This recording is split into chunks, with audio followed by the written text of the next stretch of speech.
আর মানুষকে আমরা যেভাবে মূল্যায়ন করি, মানুষকে আমরা যেভাবে তেল মারি, আর মানুষের যেভাবে আমরা প্রশংসা করি, এই এর থেকে হাজার গুণ, কোটি গুণ, লক্ষ লক্ষ কোটি গুণ প্রশংসা করার কথা ছিল সেই মহান রব্বুল আলামিন যিনি আমাকে আপনাকে সৃষ্টি করেছেন।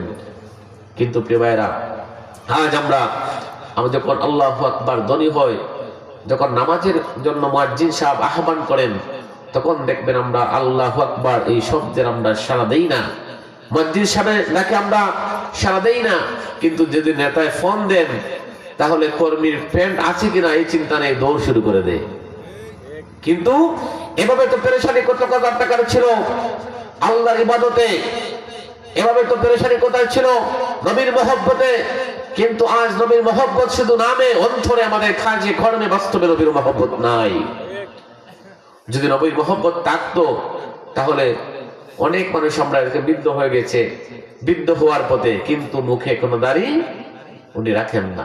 উনি নিজেকে স্মার্ট মনে করেন, উনি নবীর আশিক দাবি করেন, কিন্তু নবীর সুন্নাত তিনি পালন করতে চান না। সম্মানিত প্রিয় ভাইরা, আল্লাহ সুবহানাহু ওয়া তাআলা এই দুনিয়াতে পাঠিয়েছেন আমাদেরকে কেবল তার দাসত্ব করার জন্য, অন্য কোনো উদ্দেশ্যে পাঠান নাই। রব্বুল আলামিন বলেন, ওয়া মা খালাকাতুল জিন্না ওয়াল ইনসা ইল্লা লিয়াবুদুন। আমার আল্লাহ জানিয়ে দিলেন, হওয়ার বান্দারা, এই দুনিয়াতে আমি তোমাদেরকে পাঠিয়েছি কেবল আমি রবের গোলামি করার জন্য, আমি রবের দাসত্ব করার জন্য, অন্য কোন উদ্দেশ্যে তোমাদেরকে দুনিয়ার জমিনে আমি পাঠাই নাই। সকাল সন্ধ্যা একজনের ইবাদত করবেন, তিনি হচ্ছেন আমার রব। তোমার জীবন সকালবেলা যখন শুরু হবে, তোমার রবের ইবাদত দিয়ে শুরু হবে। যখন তুমি রাত্রে ঘুমাতে যাবে, তোমার রবের ইবাদত দিয়ে তুমি ঘুমাতে যাবা। কিন্তু আমাদের অবস্থা হচ্ছে ব্যতিক্রম। সকালবেলা শুরু হয়ে মানুষের বদনাম করে, গীবত করে, পরচর্চা করে, আবার আমরা রাত্রে ঘুমাতে যাই, আবার মানুষের গীবত পরনিন্দা করে।